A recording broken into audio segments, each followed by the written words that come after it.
Gembala sidang seng pertama itu adalah seseorang yang dipakai oleh Tuhan. Saya adalah contoh bagaimana pelayanannya itu penuh dengan kuasa. Jadi saya datang ke gereja dalam keadaan sakit, seorang nggak percaya Tuhan, dan di situ malam itu Tuhan menjamah saya. Dan orang yang dia pakai adalah gembala sidang saya. Gembala sidang saya yang pertama itu kemudian dipakai Tuhan di keliling Indonesia, bikin KKR kesembuhan di mana-mana, termasuk bikin KKR kesembuhan di Yogyakarta. Kami pakai waktu itu bagian daripada keraton bagian selatan ya. Di daerah situ dibikinin KKR. Saudara sekalian, gembala sidang saya itu adalah seseorang yang sangat amat menjaga ajaran. Dia ketat sekali soal ajaran. Tetapi dia tidak pernah menjaga dirinya. Itu sebabnya kemudian pelayanannya berakhir hancur berantakan dan hidupnya sendiri hancur berantakan. Ya. Rasul Paulus memberikan nasihat kepada anak rohaninya Timotius. Ada banyak nasihat dia berikan kepada hamba Tuhan yang masih muda ini. Ya. Nasihat yang dia berikan patut diperhatikan juga buat zaman sekarang, buat kita-kita sekalian. Ya. Nah, tapi semua nasihat Paulus itu menurut saya itu bisa disimpulkan dalam satu ayat ini. 1 Timotius pasal 4 ayat yang ke-16. 1 Timotius 4 ayat yang ke-16. 1 Timotius 4 ayat 16. Awasilah dirimu sendiri dan awasilah ajaranmu. Bertekunlah dalam semuanya itu, karena dengan berbuat demikian, engkau akan menyelamatkan dirimu dan semua orang yang mendengar engkau. Awasilah dirimu dan awasilah ajaranmu. Nah, gembala sidang yang pertama itu mengawasi ajaran, tapi tidak mengawasi dirinya. Nah, balancing ini perlu kita perhatikan. Kita perlu mengawasi dua-duanya ya. Nah, saudara-saudara perhatikan begini. Awasilah dirimu dan awasilah ajaranmu. Perhatikan apa yang tidak disebut. Tidak disebut, awasilah orang lain. Nah, ini bukan mengatakan bahwa Paulus itu mengajar Timotius melalaikan tugas penggembalaannya. Enggak sama sekali. Saudara bisa baca di dalam 2 suratnya itu, dia tetap mengajarkan kepada Timotius apa yang harus dilakukan sebagai seorang gembala sidang, bagaimana mesti memperhatikan domba-domba, bagaimana itu mencari aktivis, mencari yang namanya pengurus, kemudian dia banyak bicara tentang bagaimana cara yang hadapi mengajar sesat, banyak sekali ajarannya itu. Tapi nasihat awasilah dirimu dan awasilah ajaranmu itu menjadi penting sekali. Begini saudara sekalian, karena kadang kita ini terlalu sibuk ngawasi orang lain dan lupa ngawasi diri sendiri. Terkadang saking asik jadi polisi, rumah sendiri kemalingan. Saking asiknya membangun rumah orang lain, rumah sendiri terbengkalai. Saking asiknya cari kesalahan orang lain, kesalahan sendiri itu sudah tambah menumpuk, menyolok, nggak terselesaikan. Nah, selain itu, sebenarnya mengawasi orang lain itu juga bisa dilakukan dengan salah satu caranya juga kita mesti mengawasi diri kita sendiri. Ya. Dan mengawasi ajaran kita. Maksud saya begini, kalau kita sendiri beres, kemudian ajaran kita beres, orang lain akan diberkati karenanya. Ya. Kalau ajaran kita benar, hidup kita nggak beres, orang nggak akan diberkati. Nah, beberapa orang tuh keberatan dengan ayat di Timotius ini karena kesannya mengandalkan kekuatan manusia. Kenapa Paulus tidak mengajar Timotius untuk berdoa saja, minta Tuhan yang mengawasi dirinya dan ajarannya? Kenapa harus dia sendiri yang menjaga diri dia? Diri kita menjaga diri kita. Kok kesannya kok tidak rohani sekali? Nah, saudara sekalian, menurut saya, saudara perlu memperhatikan baik-baik hal ini. Ya. Sebab kadang-kadang orang itu bisa terlalu rohani sehingga jadi melawan firman Tuhan. Ya. Saya kasih contoh ayat ini ya. Ini ayat terkenal. Amsal 4 ayat 23. Amsal 4 ayat 23. Jagalah hatimu dengan segala kewaspadaan, Karena dari situlah terpancar kehidupan. Siapa yang mesti menjaga hati? Kita sendirilah. Maka saudara tahu ada nyanyian kan? Tuhan, inilah yang ku mau, kau menjaga hatiku. Tidak alkitabiah sama sekali. Karena Alkitab sendiri mengatakan supaya kita itu disuruh menjaga hati kita sendiri. Nah, kenapa bukan Tuhan yang menjaga saja? Saudara sekalian, yang bicara begini juga Tuhan oleh Alkitab. Tuhan suruh kita, jagalah hatimu. Jadi kita lakukan apa yang memang kita perlu lakukan. Kita perlu memperhatikan hal satu penting ini. Bahwa ada bagian tertentu dalam hidup kita adalah bagiannya Tuhan. Ada bagian tertentu memang adalah bagiannya manusia. Yang bagiannya Tuhan jangan kita campuri. Ya. Nah, yang bagiannya manusia jangan kita hindari. Sekalipun dengan alasan yang sangat amat rohani. Biar Tuhan yang bekerja. Ya. Nah, ini yang demikian ini karena hasil pengajaran bahwa orang menghindari tanggung jawab. Alasannya adalah semua karena kasih karunia. Nah, apakah saya percaya kasih karunia? Saya ini mengandalkan sepenuhnya kasih karunia. Dalam hidup saya dan pandangan saya, sangat andalkan yang namanya kasih karunia. Saya tahu siapa diri saya. Ya. Nah, tapi saya juga sadar, saya juga mesti lakukan bagian memang untuk diri saya lakukan. Ya. Nah, saya juga menyadari bahwa kasih karunia menurut Yudas pasal 1, ayat yang keempat, kasih karunia itu bisa disalahgunakan juga. Orang mesti perhatikan hal demikian. Saudara coba perhatikan ya, Filipi pasal 2, ayat 12. Filipi 2, ayat 12. Ya. Filipi 2, ayat 12.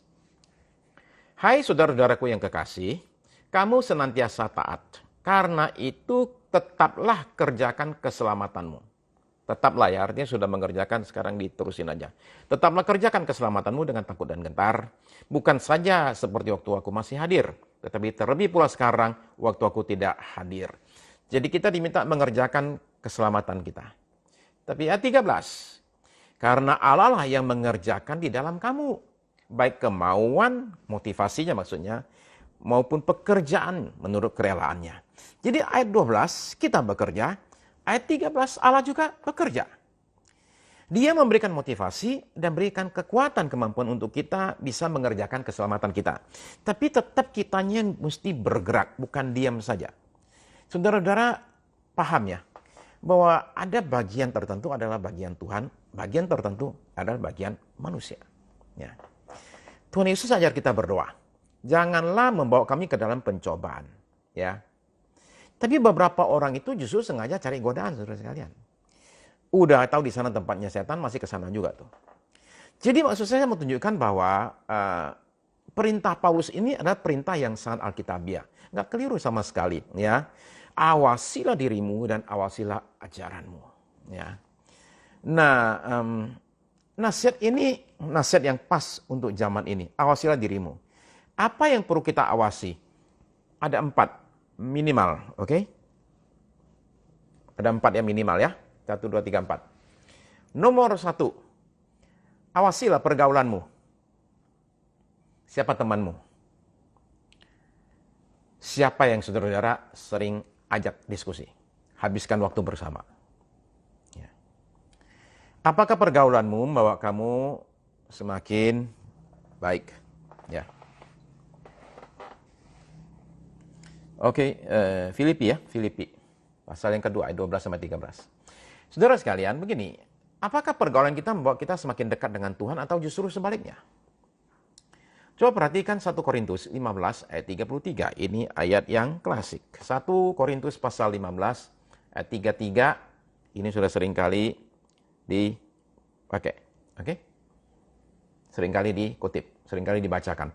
Janganlah kamu sesat. Pergaulan yang buruk merusakkan kebiasaan yang baik. Ya. Pergaulan yang buruk merusakkan kebiasaan yang baik. Nah, kalau saudara mainnya itu sama orang pemberani, lama-lama saudara akan jadi pemberani. Benar nggak? Ya, kok lingkungan saudara orangnya berani-berani semua, lama-lama saudara jadi berani. Sebaliknya, kalau saudara mainnya sama penakut, ya lama-lama saudara jadi penakut juga. Kalau teman diskusimu, teman mainmu adalah seorang yang visioner, lama-lama saudara jadi visioner.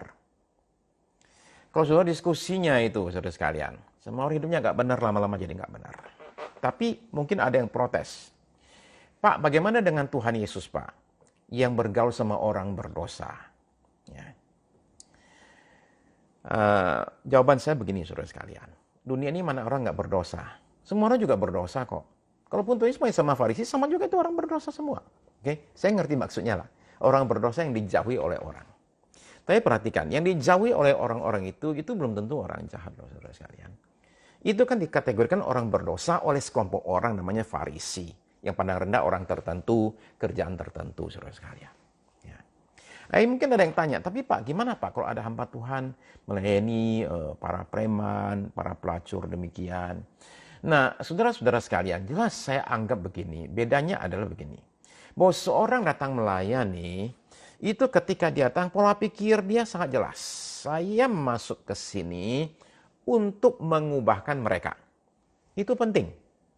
Mindset ini. Saya ke sini untuk mengubahkan mereka.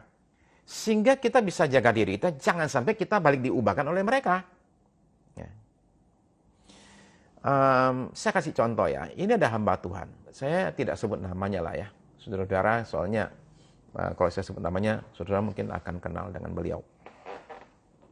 Hamba Tuhan ini melayani sekelompok orang yang menurut saya perlu dilayani. Orang-orang itu merokok, orang-orang itu minum alkohol, orang-orang itu badannya tatoan. Oke. Jadi dia memutuskan untuk saya mesti jadi seperti mereka. Jadi demikianlah dia tatoan, dia kemudian mulai minum-minum, dia kemudian mulai merokok. Ya. Nah, alasannya ketika ditanya, jawabannya simpel sekali. Saya mesti melayani mereka, saya harus sama dengan mereka. Sesuatu yang kita perlu perhatikan dengan baik-baik, saudara-saudara sekalian. Karena kita mesti bisa berempati, tapi jangan jadi seperti mereka. Maksudnya gini, apakah melayani, katakanlah para wanita pekerja seks komersial, PSK, kita mesti terlibat di situ? Kan enggak kan, saudara sekalian. Ya. Nah, jadi saya anjurkan saudara-saudara adalah saudara perlu ukur kekuatan. Ya. Karena kadang-kadang begini, kadang-kadang kekuatan kita ini nggak kuat, kita ini ke sana. Saya dulu pernah diminta menolong satu anak muda yang punya teman pakai narkoba. Ya, temannya bertiga pakai narkoba. Nah, si teman ini, yang satu ini ke teman-temannya, maksudnya ingin perbaiki mereka lah. Tapi dia 1 lawan 3. Berakhirnya yang pakai narkoba bukan lagi 3, jadi 4, termasuk dia. Ya. Sampai sekarang masih terus bergumul dengan hal demikian. Jadi jagalah pergaulanmu, awasilah pergaulanmu. Nomor 2. Awasilah pikiranmu. Pikiran itu adalah ibu dari perbuatan. Setiap perbuatan kita dimulai dari pikiran kita. Jadi karena itu dari pikiran berlanjut ke perbuatan. Maka seseorang mesti terus-menerus mengontrol dan mengecek pikirannya yang tiap hari itu. Ya. Saya kira saudara-saudara bisa melihat bagaimana Rasul Paulus mengajarkan sesuatu yang menurut saya luar biasa sekali. Filipi 4 ayat 8. Saudara sudah tahu ayat ini. Filipi 4 ayat 8. Jadi akhirnya saudara-saudara, semua yang benar, semua yang mulia, semua yang adil, semua yang suci, semua yang manis, semua yang sedap didengar, semua yang disebut kebajikan dan patut dipuji, pikirkanlah semuanya itu. Jadi Paulus itu mengajar kita semua untuk kita itu lakukan sesuatu. Apa itu? Kita mesti berpikir sebelum berpikir. Think before you think. Berpikirlah sebelum saudara itu mikir. Coba pikirkan dulu pikiran yang nongol ini, itu sebenarnya benar nggak, mulia nggak, manis nggak, suci nggak, sedap dengar nggak, kebajikan bukan. Kalau bukan, saya ini mesti buang itu semua. Saya jangan mikir yang itu. Saya sekarang mikirnya yang baik, yang suci, yang mulia gitu aja. Nah kalau saudara tanya sama saya, itu bisa apa? Nggak bisa, masa bisa begitu Pak? Loh, saudara-saudara sekalian, satu itu firman Tuhan. Kedua, saya sudah praktekkan ini. Dalam hidup saya, banyak kekhawatiran datang. Ya, banyak hal yang menakutkan datang. Dan saya suatu hari, pas waktu itu mesti khotbah, diminta khotbah. Jadi saya persiapan khotbah. Lagi persiapan khotbah, masuk itu pikiran yang menakutkan. Dan saya bilang sama pikiran saya lagi mau persiapan khotbah. Jadi yang ini saya nggak mau mikir. Saya mikir ntar aja itu, ntar aja. Saya mikirnya ntar aja. Dan dia hilang. nggak muncul lagi. 5 menit kemudian dia muncul lagi. Nongol lagi tuh pikiran itu. Dan saya bilang, ntar aja mikirnya minggu depan. Kenapa? Minggu ini saya mesti khotbah, soalnya saya mesti mikir yang ini. Yang itu saya nggak usah mikir. Nggak usah, ntar aja. Dah. Hilang. 5 menit kemudian dia muncul lagi. Saya mesti atur dia. Gini terus. Singkirkan dia terus.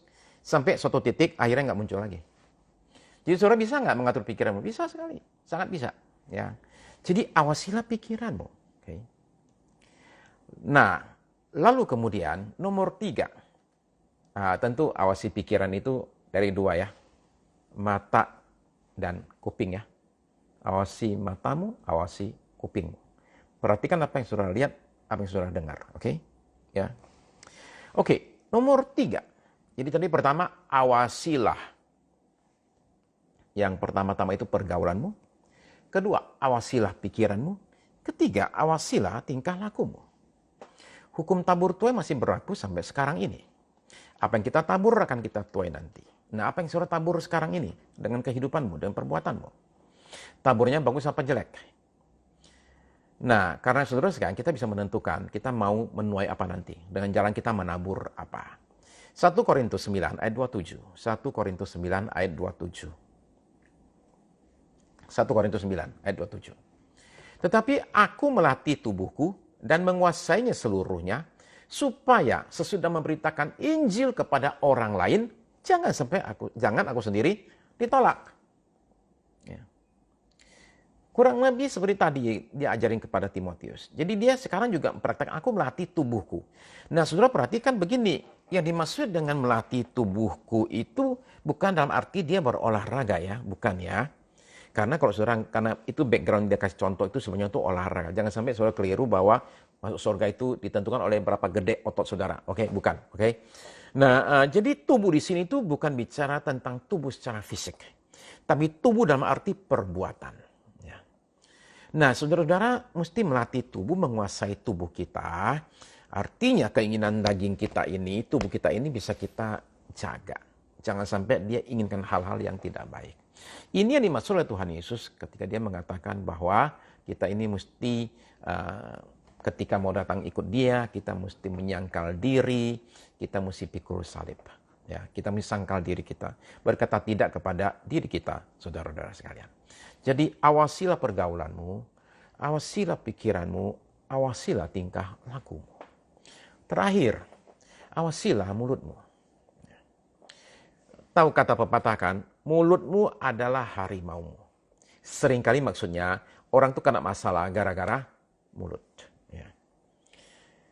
Sehingga di Amsal pasal 10 ayat 19 itu dikatakan begini. Di dalam banyak kata-kata ya, ada dosa. Jadi penting saudara sekalian begini loh. Makin banyak seorang ngomong, makin besar kemungkinan dia itu bikin salah dengan mulutnya. Ya. Ada satu orang namanya Sokrates dari kota Konstantinopel.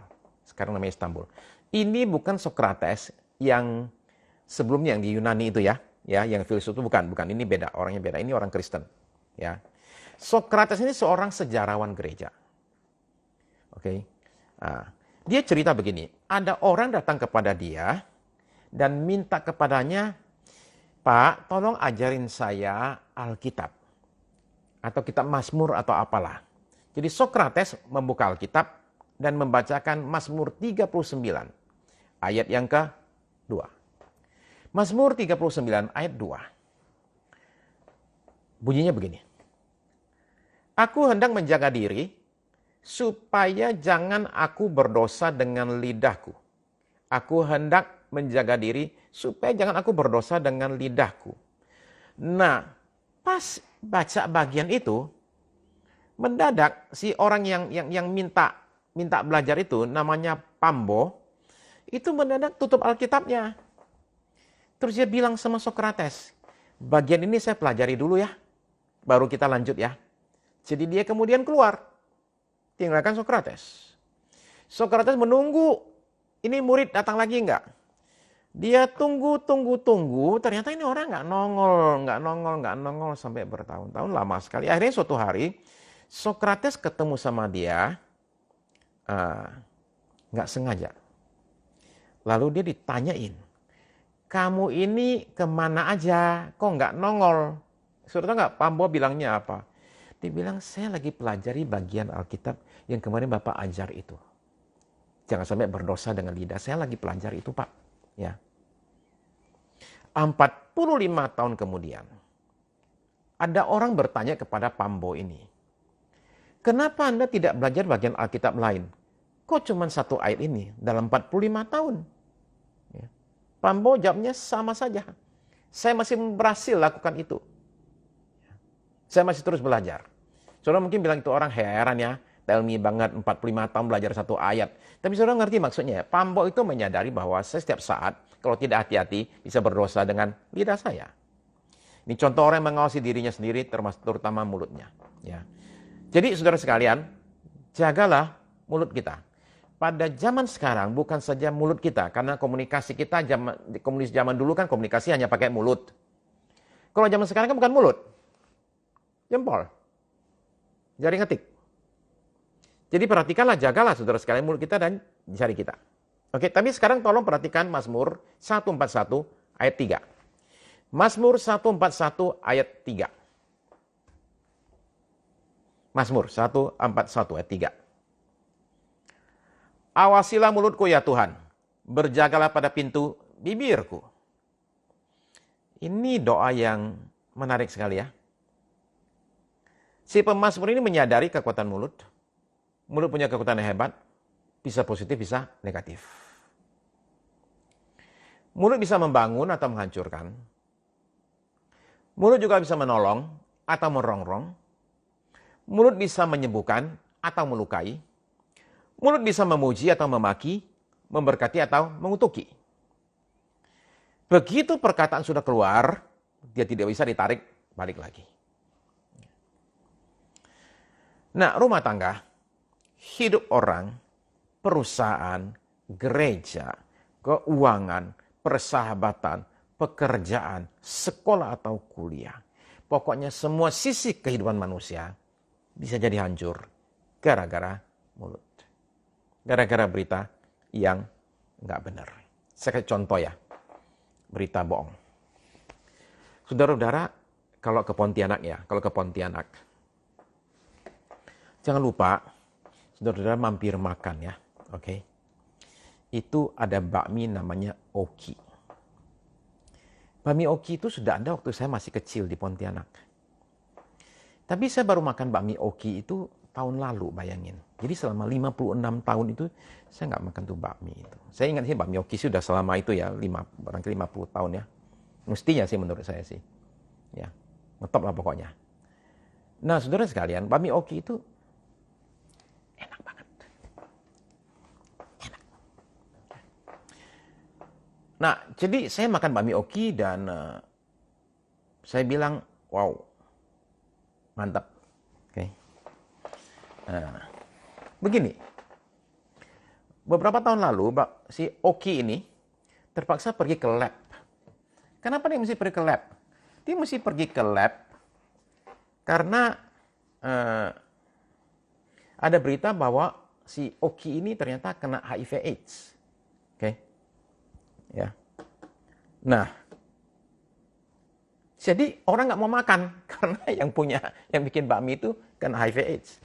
Jadi terpaksa dia pergi ke lab karena tiba-tiba restorannya jadi sepi sekali. Ya, nggak ada yang mau makan. Terpaksa dia ke lab, hasilnya keluar, dia bikin konferensi pers. Nah, itu contoh yang namanya itu yang namanya contoh orang-orang itu gara-gara berita palsu itu jadi hancur-hancuran. Saudara kan tahu bakmi GM ya, bakmi Gajah Mada. Dulu juga pernah dituduh ya, pakai air rebusan bayi supaya bakminya itu katanya bisa terasa enak. Ini jelas kan nggak masuk akal, nggak masuk akal sama sekali. Ya, tapi ada aja orang yang percaya. Heran. Terpaksa bakmi GM pasang iklan di koran. Saya masih ingat saya baca iklannya tuh setengah halaman tuh membantah berita bohong itu. Berapa itu kerugian gara-gara itu kita nggak tahu, saudara sekalian.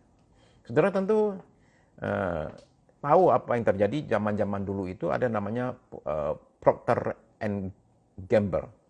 perusahaan yang produksi Pantene, Pringles, Gillette itu dulu dibilang bahwa itu adalah logonya simbol penyembahan setannya. Harga sahamnya itu jatuh habis-habisan gara-gara itu. Produk dijauhi orang. Akhirnya Procter & Gamble itu sue beberapa orang ke pengadilan. Ya, gara-gara dianggap nyebarin berita palsu. Procter & Gamble itu dikasih ganti rugi sebesar 20 juta dolar. Itu sekian puluh tahun yang lalu loh. Itu angka besar sekali. Jadi desas-desus, gosip, kampanye hitam dan sejenisnya sekarang tidak lagi terbatas di mulut, tapi menyebar melalui yang namanya handphone, melalui sosmed, Facebook, Twitter, WA dan lain sebagainya. Ya, dulu berita bohong itu menyebar cuma satu-satu. Sekarang satu orang bisa menyebar ke sekian juta orang sekaligus. Ya, karena itu daya rusaknya semakin bertambah kuat. Jadi jagalah mulut kita dan jagalah jari-jari kita. Ya. Nah, doa pemazmur tadi yang kita kutip tadi itu saya ulang ya. Di mana dia berkata, "Awasilah mulutku ya Tuhan, berjagalah pada pintu bibirku." Saudara perhatikan, Mazmur 39, aku mau jaga diriku supaya tidak berdosa dengan lidahku. Di sini kebalikannya, ini orang berdoa, ya. Dia berdoa minta Tuhan jagalah saya punya mulut, ya. Nah, jadi ada dua pihak. Saya mesti jaga diri saya, jaga mulut saya, tapi saya juga minta kekuatan Tuhan untuk jaga diri saya. Kenapa? Karena dalam urusan mulut ini, saudara-saudara sekalian, dalam urusan mulut ini, kita jelas butuh pertolongan Tuhan. Kenapa? Karena menggosip itu nyandu loh, adiktif, ya. Nikmat. Bisa ceritakan jeleknya orang, itu nikmatnya ada loh itu. Bisa cerita betapa parahnya orang, itu menimbulkan sensasi tersendiri loh. Betul nggak? Betul nggak? Ya toh? Ya. Kalau yang bilang betul ya, saudara sudah tahu kan seperti apa rasanya itu. Apalagi kalau lawan bicara kita nanggapin lagi dan nambahin informasi lagi. Lu belum tahu, sebenarnya ada lagi nih gua cerita. Itu tambah asik lagi itu. Itu serunya bukan main loh. Ya. Oh, nggak pernah gosip ya? Oh ya, puji Tuhan. Sama dong. Ya. Saudara sekalian, jadi jelas pemazmur mengatakan ini, kita ini perlu Tuhan menolong kita. Mengendalikan mulut kita ini. Ya. Saya perlu Tuhan.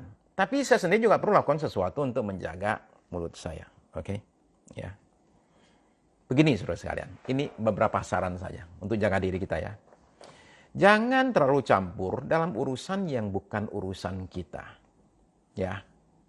Beberapa hal itu bukan urusan kita loh. Ya. Hidup sendiri udah cukup rumit.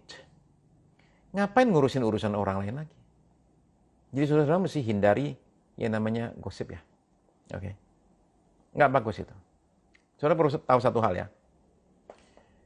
Ketika saudara gosip tentang si A kepada si B dengarnya senang tuh. Tapi si B juga mikir loh, gila nih teman gua satu ini nih. Ya. Si A kan teman baik dia, itu aja dia jelekin. Gua juga bakal dijelekin loh, saudara ngerti ya? Ya. Bahwa seseorang yang menggosipkan orang lain, pada akhirnya itu akan dijauhi orang. Ya. Jadi hindarilah gosip, saudara sekalian. Ya. Hindarilah, kata Paulus kepada Timotius, hindarilah persoalan yang dicari-cari. Ya. Kagak terlalu penting punya. Ya. Urusan-urusan yang tidak menyangkut keselamatan ya. Yang masih ya hal yang sifatnya itu nggak nyangkut keselamatan. Janganlah terlalu banyak debat dengan orang. Ya. Debat yang tidak terlalu penting, saudara sekalian. Ya. Saudara tahu apa kata Yakobus 1 ayat 19 ya? Itu nasihat bagus sekali untuk orang-orang dalam hal komunikasi ya. Oke, ya. Nah, saudara perhatikan begini, Yakobus 1 ayat 19. Ya, saya bacakan ya.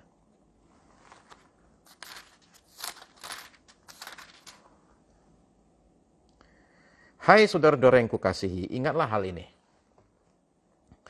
Setiap orang adalah cepat untuk mendengar, tetapi lambat untuk berkata-kata dan juga lambat untuk marah. 3 nasihat. 1, kita ini mesti lambat untuk berkata-kata, lambat marah, tapi cepat mendengar. Ya. Nah, jadi dorongan untuk ngasih komentar itu selalu ada itu.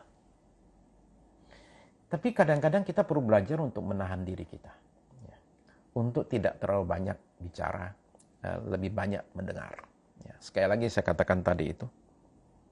Ya. Bahwa makin banyak bicara, makin besar kemungkinan salah. Menurut saya lebih baik kalau orang nanya begini, kok dia nggak ngomong ya? Ya, lebih baik orang ngomong gini, kok dia nggak ngomong ya? Daripada orang bilang, kok dia ngomong? Itu, oke. Mending kita bilang, kok nggak ngomong daripada, kok dia ngomong? Ya. Jadi, jaga diri kita, jaga mulut kita, saudara sekalian. Ya. Adalah penting untuk kita itu jangan ucapkan kata-kata yang negatif. Ya. Jangan suka maki orang, saudara sekalian. Ya. Nah, saya tidak bilang saudara jangan tegur orang yang salah ya. Tolong jangan salah paham. Saya tidak bilang jangan tegur orang yang salah. Ya, enggak. Salah tetap mesti ditegur. Ya. Saya juga tidak bilang saudara-saudara jangan konseling atau jangan cerita kekurangan tentang pasangan atau mungkin orang di rumah kepada konselor yang mampu menolong. Enggak ya. Saudara, kalau ketemu dengan seorang konselor yang memang mampu bisa jaga rahasia, saudara wajib untuk menceritakan permasalahan saudara. Itu beda, oke? Yang itu oke. Tapi yang saya khawatirkan adalah kita menceritakan hal yang kepada orang-orang yang sebenarnya tidak bisa terlalu banyak menolong, malah nggak jaga rahasia. Ya. Nah, jadi perhatikan saudara sekalian. Ya, karena begini kata Tuhan Yesus. Di Matius pasal yang ke-12, ayat yang ke-36. Tetapi aku berkata kepadamu, setiap kata sia-sia yang diucapkan orang harus dipertanggungjawabkannya pada hari penghakiman. Karena menurut ucapanmu engkau akan dibenarkan dan menurut ucapanmu pula engkau akan dihukum. Ya. Jadi kata-kata sia-sia, oke itu bisa diperbaiki. Kata-kata sia-sia itu apa sih? Menurut saya kata-kata sia-sia adalah kata-kata yang nggak terlalu penting, kata-kata yang sebenarnya nggak diomongin pun nggak apa-apa. Ya, nggak ngomong nggak apa-apa. Itu kata-kata sia-sia. Nah, kata-kata sia ini katanya ketika diucapkan nanti akan ditanyain lagi loh. Rupanya dicatat loh setiap kata-kata kita itu. Saudara tahu ya. Setiap kata-kata omong kita itu rupanya dicatat, ada rekornya. Nah, nanti diputar kembali ketika pengadilan terakhir, hari penghakiman. Bisa nggak saudara bayangkan? Semua kata-kata saudara yang saudara pernah ucapkan, nanti itu dibuka lagi. Saudara ngeri nggak? Matius 12 ayat 36. Matius 12 ayat 36 sampai 37. Saya pikir kita perlu mikir baik-baik. Bahwa semua kata-kata kita yang pernah kita ucapkan nanti di hari penghakiman itu akan dibuka lagi. Saudara-saudara ngeri nggak dengan yang kayak gitu? Okay. Ya. Karena menurut ucapanmu engkau akan dibenarkan, menurut ucapanmu pula engkau akan dihukum. Jadi gimana caranya tuh? Kalau saudara-saudara ngeri banget, ngeri banget, tentu kita mesti gimana? Saya usul kepada saudara-saudara sekalian. Ya. Ngeri ya, ngeri banget. Saya juga ngeri. Saya usul gini saudara sekalian, oke? Saya usul ya. Ini kan katanya kata-kata sia-sia dipertanggungjawabkan pada hari penghakiman. Ya. Nah, saya usul kepada saudara. Hari penghakimannya dimajuin aja. Sekarang aja. Maksudnya begini saudara sekalian. Saudara sekarang aja bicara sama sang hakim. Kan saudara tahu karena hakimnya siapa kan? Namanya Yesus. Ya. Saudara cerita sama dia. Saudara berdoa aja sama dia gitu loh. Ya. Karena penghakiman terakhir nanti itu di depan umum soalnya. Kata saudara ngomong apa dibuka semua. Itu ngeri itu. Jadi mumpung sekarang aja kita majuin. Kita bilang Tuhan Yesus. Aku orang berdosa Tuhan. Aku ini banyak salah dengan mulutku Tuhan. Aku minta Tuhan mengampuni aku. Mengampuni segala omonganku yang sia-sia. omonganku yang ngaco itu, omonganku, sekalian masukin juga itu, perbuatanmu itu, semua itu diakui aja sekarang, dibuka aja sekarang. Jadi daripada dibukanya nanti, buka aja sekarang. Bicara sama hakimnya, ini loh perbuatan kayak gini nih, aku ini orangnya kayak gini, gini, gini. Ucapanku kayak gini, gini, perbuatan kayak gini, gini, gini, gini. Diucapin aja semua. Buka aja semua, terus bilang sama hakimnya, aku minta tolong aku diampuni. Karena momen ini masih bisa. Tapi pada untuk penghakiman terakhir nanti, udah telat. Jadi mumpung sekarang masih bisa, saudara datang kepada hakim itu dan saudara sungguh-sungguh bilang begini, mulutku ini memang ngawur, ngaco, aku ini banyak salah dengan mulutku. Aku banyak salah dengan perbuatanku, banyak salah dengan sikapku. Sekarang aku tobat. Aku menyesali itu semua. Aku minta Tuhan tolong ampuni aku. Catatanku tolong dibikin bersih semuanya. Supaya tidak aku, dan beri kekuatan aku nggak ngulang lagi itu perbuatan. Saudara paham maksud saya? Saudara datang kepada Yesus dan minta dia ampuni segala dosa-dosa saudara. Akui dosa-dosamu, minta Tuhan ampuni, bersihkan catatanmu, saudara-saudara sekalian. Catatannya dibersihin, bebas semua bersih. Ya, karena katanya, jauh ke dalam tubir laut. Ya, Tuhan melemparkan semua dosa kita. Sejauh timur dari barat. Demikianlah dijauhkannya pelanggaran kita daripada kita. Jadi catatan kita jadi bersih lagi. Ya, catatan kita itu bersih lagi, bersih sebersih-bersihnya. Kita dimulai dengan lembaran yang baru. Bukan catatan lama dicorek-corek gitu masih kebaca. Enggak. Langsung ganti kertas baru. Saudara diberi kertas yang baru. Saudara terima ini pengampunan dari Tuhan. Saudara terima kemurahan Tuhan. Kasih karunia Tuhan dinyatakan atas hidupmu, atas dirimu. Yang lama itu, catatan lama itu sudah berlalu semua ketika saudara mengaku kepada Tuhan dan minta ampun. Maka ini janji Alkitab. Jikalau kita mengakui dosa kita, Tuhan itu setia dan adil. Sehingga dia pasti akan mengampuni dosa kita dan bersihkan kita dari segala kejahatan. Ya. Ini janji. Janji yang luar biasa sekali buat semua kita yang pernah salah, semua kita yang pernah dosa. Dan saya bicara semua saudara dan saya, kita bersama-sama, oke? Saya ada dosa nggak? Saya ada dosa. Saya ada ngaconya nggak? Saya ada ngaconya. Saya ada kelemahan nggak? Saya ada kelemahan. Semua kita punya dosa, punya kekurangan. Mari kita datang kepada Yesus, hakim segala hakim itu, dan kita minta kepada dia, sekarang pengadilannya dimajukan saja. Tuhan, aku ini bersalah. Aku mengakui aku ini adalah orang-orang yang lemah, orang-orang yang punya kekurangan dan masalah. Aku orang yang punya banyak kelemahan. Tuhan, ampuni aku. Sehingga saudara-saudara tidak bisa lagi dihakimi di belakang nanti. Catatanmu sudah bersih. Gimana kalau saya dosa lagi, Pak Sukirno? Kalau saudara dosa lagi, saudara datang kepada Tuhan dan minta Tuhan ampuni dosamu sekali lagi. Ya. Nah, saudara jangan cuma minta supaya diampuni dosa, tapi minta supaya diberi kekuatan juga untuk menang terhadap dosa. Nah, saudara-saudara terkasih, jadi Tuhan itu ketika kita datang dan mengakui kita salah, sekalipun dosamu merah besar sebesar-besarnya, saya percaya nggak ada dosa yang terlalu besar. Buat Tuhan ampuni. Ya. Suatu hari saya ada di puncak. Satu retret anak muda, anak remaja.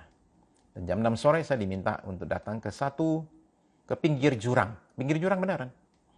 Di pinggir jurang itu seorang anak muda umur 13 tahun sedang menangis dengan sangat amat sedihnya. Dan saya tanya apa yang terjadi. Saya diminta untuk konseling anak tersebut yang ternyata jatuh ke dalam dosa besar sekali. Yaitu udah umur 13 tahun dia sudah terlibat dalam gaya hidup gay. Ya. Malam itu saya konseling dia, bicara tidak terlalu lama, tapi kemudian saya bacakan ayat tadi, 1 Yohanes 1 ayat 9. Ya. 1 Yohanes 1 ayat 9. Jikalau kita mengakui dosa kita, Tuhan itu setia dan adil. Sehingga ya pasti akan mengampuni dosa kita dan menyucikan kita dari segala kejahatan. Malam itu dia bebas. 7 tahun kemudian, umurnya 20 tahun, dia ketemu saya di satu acara di Hotel Kempinski. Untuk terima kasih kepada saya bahwa semenjak malam itu, dia terima pengampunan Tuhan, dibersihkan Tuhan, dan sampai hari itu 7 tahun berlalu, dia bilang saya tidak pernah lagi jatuh dalam dosa seksual tersebut. Dan hari ini dia datang bawa pacarnya Untuk kenalan ke saya, pacarnya lawan jenis ya. Oke, ya. Nah, saudara-saudara sekalian, Tuhan itu berikan pada kita kesempatan untuk bersihkan catatan kita, bersihkan jiwa kita, pikiran kita, diri kita. Kalau saudara nanti masih akan jatuh dalam dosa nggak?